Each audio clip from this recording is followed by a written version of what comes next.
Good evening guys. మరికొద్ది నిమిషాల్లో RCB versus Punjab Kings match అయితే స్టార్ట్ అవబోతుంది. దాని గురించి చిన్న ప్రివ్యూ చెప్పుకుందాం. అంటే లేట్ అయింది, ఈరోజు చాలా లేట్ అయింది బిజీగా ఉండడం వల్ల. సో ప్రివ్యూ చూసుకుంటే మీరు చూసారు, RCB first match almost hands up అనే రేంజ్లో సిఎస్కేతో ఆడింది. అలా బ్యాటింగ్ లైనప్ అంతా ఫైర్ పవర్ చూపించలేదు అండ్ బౌలింగ్ కూడా తెలిపోయింది. అండ్ మీకు తెలుసు, చెన్నైలో మంచి బ్యాటింగ్ పిచ్ దొరికినప్పుడు వాళ్ళ బ్యాటర్స్ అందరూ ఫెయిల్ అయ్యారు. మరి కోహ్లీ కూడా రనే బాల్ టైప్లో ఆడడం, ఫాఫ్ డు ప్లెసిస్ ఏదో మెప్పించి వెళ్ళిపోయాడు.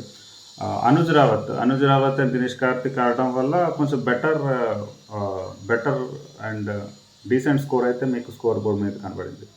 ఇక ఈరోజు మ్యాచ్ విషయానికి వస్తే స్వీట్ విన్తో పంజాబ్ ఎంటర్ అవుతుంది. అలాగే royal Challengers Bengaluru need a win డిస్పరేట్లీ. And మీకు తెలుసు, అది చిన్న స్వామి స్టేడియం, బుజ్జి స్వామి స్టేడియం. మన వీధి చివరిలో అంకుల్స్ జాగింగ్ చేయడానికి వెళ్తే పార్క్ ఎలా ఉంటాయి అలా ఉంటుంది. జస్ట్ ఒక షాట్ కొడితే, షాట్ కూడా కొట్టక్కర్లేదు. ఇప్పుడు ఆండ్రూ రసెల్ లాంటి బ్యాటర్కి జస్ట్ కాలుకి తగిలితేనే సిక్స్ పోతుంది. అది మంచిగా స్పీడ్ మీద వేస్తే కాలు తగిలితే సిక్స్ పోతుంది. అది జస్ట్ ఇట్లా ముట్టిస్తే టిప్పిస్తే పోతుంది. అట్లాంటి పిచ్. మీకు తెలుసు, వర్స్ట్ రికార్డు ఉంది రాయల్ ఛాలెంజర్స్ బెంగళూరుకి హోమ్లో. మీకు తెలుసు, కరోనా వల్ల 2020, 2021, 2022లో హోమ్ మ్యాచెస్కి దూరం అయ్యారు.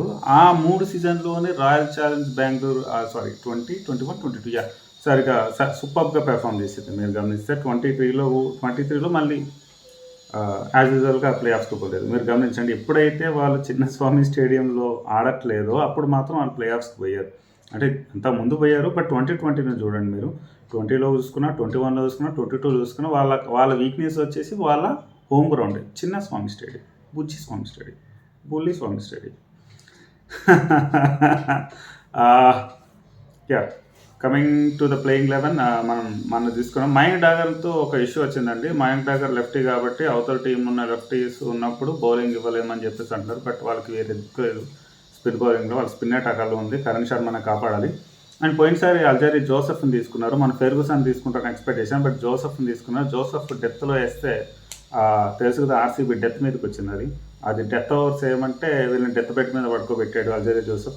మోస్ట్ ప్రాబ్లీ ఈరోజు ఫెర్గూసన్ని తీసుకుంటే ఓకే, లేకపోతే లైట్. ఎందుకంటే మీకు ఫెర్గూసన్ తెలుసు, మంచి మంచి యార్కర్లు వేస్తూ ఉంటాడు, 150+ స్పీడ్ వేస్తూ ఉంటాడు. అండ్ అలాగే కెమెరూన్ గ్రీన్తో ఓపెనింగ్ చేయించడం is not a bad idea. But last year చూసుకుంటే కోహ్లీ అండ్ ఫాఫ్కి ఉన్న ఓపెనింగ్ రికార్డు దృష్టిలో పెట్టుకుంటే ఓకే, నో ప్రాబ్లం, ట్రై చేయొచ్చు. ఫస్ట్ మ్యాచే కాబట్టి మళ్ళీ అప్పుడే చేంజెస్ చేస్తే కూడా కరెక్ట్ కాదు. You can carry on with the RCB 11 మీరు చూసే ఉంటారు. అండ్ హెడ్ టు చూసే ఉంటారు.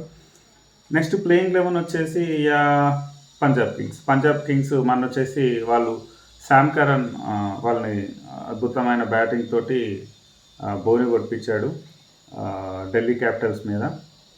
జానీ బైస్టో పెద్ద ఫైర్ అవ్వలేదు. శిఖర్ ధవన్ కూడా ఓకే, డీసెంట్గా ఆడిండు. ఓన్లీ థింగ్ ఈజ్ వాళ్ళ బౌలింగ్ అటాక్ కూడా బాగా పెర్ఫామ్ చేసింది లాస్ట్ మ్యాచ్లో డీసీ మీద. ప్లేయింగ్ 11 చూసుకుంటే మీకు తెలుసు, శశాంక్ సింగ్ని కూడా తీసుకున్నారు. డైరెక్ట్ ప్లేయింగ్ 11లో తీసుకున్నారు, నాట్ యాజ్ ఇంపాక్ట్ ప్లేయర్. అతనైతే ఫైర్ పవర్ చూపలేదు. మోస్ట్ ప్రాబ్లీ ఈసారి బాగా ఆడతారు అనుకుంటున్నాను. హర్షల్ పటేల్ అప్పట్లానే ఫస్ట్ ఓవర్ బాగా వేసి డెత్లో కొట్టడు కొట్టించుకున్నాడు హర్షల్ పటేల్. దో ఈ విల్ బీ అతను పక్క టీంలో ఉంటాడు. జితేష్ శర్మ కూడా మొన్న ఫెయిల్ అయ్యాడు, అది మీరు చూశారు. And Livingstone did very well. So team okay, Punjab team అయితే బాగానే ఉంది ఈరోజు. అండ్ హెడ్ టు హెడ్ చూసుకున్నప్పుడు, అంటే మళ్ళీ పంజాబ్ గురించి ఎక్కువ డిస్కస్ చేయలేదంటే ఆల్రెడీ విన్నింగ్ స్ట్రీక్లో ఉంది, డిస్కస్ చేయడానికి ఏం లేదు. వాళ్ళ ఫైర్ పవర్లో అంటే మన డీసీతో కంపేర్ చేసుకున్నప్పుడు లాస్ట్ మ్యాచ్లో పంజాబ్ కొంచెం వీక్ అనుకున్నాం, బట్ బాగా వేశారు. వీక్ ఉన్నప్పటికీ వాళ్ళు పొటెన్షియల్ చూపించారు, బ్యాటర్స్ కానీ బౌలర్స్ కానీ. ఇంగ్లాండ్ ప్లేయర్స్ ఎవరైతే ముగ్గురు ఉన్నారో, Livingstone, Sam Curran and Johnny Bairstow, వీళ్ళల్లో ఇద్దరు క్లిక్ అయిపోయినా సరే పంజాబ్కి ఈజీ విన్ వస్తుంది. మీకు తెలుసు, రాయల్ ఛాలెంజర్స్ బెంగళూరుకు ఉన్న వీక్ లింక్ వచ్చేసి వాళ్ళ హోమ్ గ్రౌండ్లో పంజాబ్ రెచ్చిపోయే ఛాన్సెస్ ఉంది.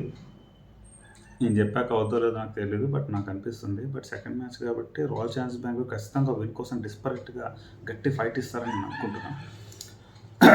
కమింగ్ టు ద ప్లేయింగ్ 11 మీరు కనబడుతుంది. లాస్ట్ మ్యాచ్కి ఈ మ్యాచ్కి ప్లేయింగ్ 11లో పెద్ద తేడా ఉండకపోవచ్చు. విన్ అయ్యారు కాబట్టి విన్నింగ్ కాంబినేషన్ని కంటిన్యూ చేసే ఛాన్స్ ఉంది. హెడ్ టు హెడ్ చూసుకున్నప్పుడు రెండు టీమ్స్ 31 మ్యాచెస్ ఆడినప్పుడు 17 మ్యాచెస్ పంజాబ్ గెలిచింది, 14 మ్యాచెస్ మాత్రం రాయల్ ఛాలెంజర్స్ బెంగళూరు గెలిచింది. అలాగే బెంగుళూరు వెన్యూలో అంటే చిన్నస్వామి స్టేడియంలో చూసుకున్నప్పుడు మొత్తం 11 మ్యాచెస్ జరిగాయి. 6 అయితే బెంగుళూరు గెలిచింది. 5 అయితే పంజాబ్ గెలిచింది. లాస్ట్ సీజన్‌తో చూసుకుంటే బెంగుళూరు లాస్ట్ సీజన్‌లో ఐ థింక్ ఎస్ఆర్‌హెచ్ ఒక మ్యాచ్ గెలిస్తే హోమ్ టీమ్‌లో ఆర్‌సీబీ 2 మ్యాచ్‌లు మాత్రమే గెలిచింది. ఈవెన్ ఆర్ఆర్‌ది కూడా same story. Last season RCB home గ్రౌండ్‌లో అయితే మేకర్ గ్రౌండ్‌లో వచ్చింది. అదంతే. అది మనం ఏం చేయలేం. ఆర్‌సీబీకి విలనే ఆ హోమ్ గ్రౌండ్. ఆ హోమ్ గ్రౌండ్ మార్చినప్పుడే ఆర్‌సీబీ ఆహ్, ఆహ్, భవిష్యత్ అనేది చేంజ్ అయిద్దని నా ఫీలింగ్. చూద్దాం కొత్త స్టేడియమ్స్ కూడా బెంగుళూరులో కడుతున్నారు. అవుతున్నాయి కూడా అవి. అవి అకాడమీ స్టేడియమ్స్ అన్నారు. అందులో మెయిన్ స్టేడియం గురించి నాకు పెద్ద ఐడియా లేదు. తెలుసుకొని దాని గురించి కూడా డిస్కస్ చేద్దాం. కమింగ్ ఈరోజైతే ఎవరు గెలుస్తారు అని ప్రిడిక్షన్స్ అంటే ఇప్పటివరకు మనం 4 మ్యాచ్‌లు చెప్తే 4 మ్యాచ్ ప్రిడిక్షన్ చెప్తే అపోజిట్ టీమ్ గెలిచింది. అది మనం చెప్పలేం. టీ20 అంటే అలా ఉంటది. అని వన్ సైడెడ్ మ్యాచ్ ఒకటి ఎస్ఆర్‌హెచ్, కేకేఆర్ మ్యాచ్ అయితే చాలా హోరారీగా ఉంది. ఈవెన్ ముంబై నిన్న మ్యాచ్ 2 కొంచెం సిమిలర్‌గా ఉన్నాయి. చేస్తున్నట్టే చేసి చేయలేదు. సో, మనం చెప్పిన టీ20లో ఏదైనా గెలవచ్చు. ప్రిడిక్షన్స్ అన్నీ ఆల్వేస్ కరెక్ట్ అవ్వవు. నేనైతే ఈరోజు ఆర్‌సీబీ ఎలా అయినా విన్ అయితది అనుకుంటున్నా. ఇది వైల్డ్ గెస్ కాదు. వాళ్ళ హోమ్ గ్రౌండ్ అయినప్పటికీ, వీక్ లింక్స్ ఉన్నప్పటికీ కెమెరూన్ గ్రీన్ లాంటి హిట్టరు, మాక్స్‌వెల్ లాంటి hitter, Faf du Plessis, Anuj Rawat వీళ్ళందరూ ఈరోజు రాణిస్తారని నాకు అనిపిస్తుంది. మోస్ట్ ప్రాబబ్లీ రాయల్ ఛాలెంజర్స్‌కి నేను 75% ఛాన్సెస్ విన్ అవ్వడానికి. పంజాబ్ కింగ్స్ అండర్ రేటెడ్‌గా ఆడారు. పోయినసారి అండర్ రేటెడ్ ప్లేయింగ్ 11 తోటి చాలా పొటెన్షియల్‌గా ఆడారు కాబట్టి వాళ్ళ ఛాన్సెస్ కూడా మనం కొట్టి పారేయలేం. But I'm with RCB today. చూద్దాం. ఇప్పటివరకు చెప్పిన 4 అంటే ఫిఫ్త్ మ్యాచ్ నేను ప్రివ్యూ చేయలేదు. 4 మ్యాచెస్ అయితే నేను చెప్పిన దానికి ఆపోజిట్ అయింది. మేబీ ఈ రోజు ఏమో కరెక్ట్ అయిపోయేమో చూద్దాం. రాయల్ ఛాలెంజర్స్ బ్యాంక్ గెలుస్తలేదు చూద్దాం. వితిన్ మినిట్స్ మ్యాచ్ స్టార్ట్ అవబోతుంది. టాస్‌కి కొంచెం టైం ఉంది. Thank you guys. లైక్ చేయండి, సబ్స్క్రైబ్ చేయండి, షేర్ చేయండి. మరిన్ని ప్రివ్యూస్, రివ్యూస్ త్వరలో రాబోతున్నాయి. కొంచెం షేర్ చేయండి అబ్బా. ఇప్పుడిప్పుడే స్టార్ట్ చేసిన channel. Thank you guys. By. Enjoy the match.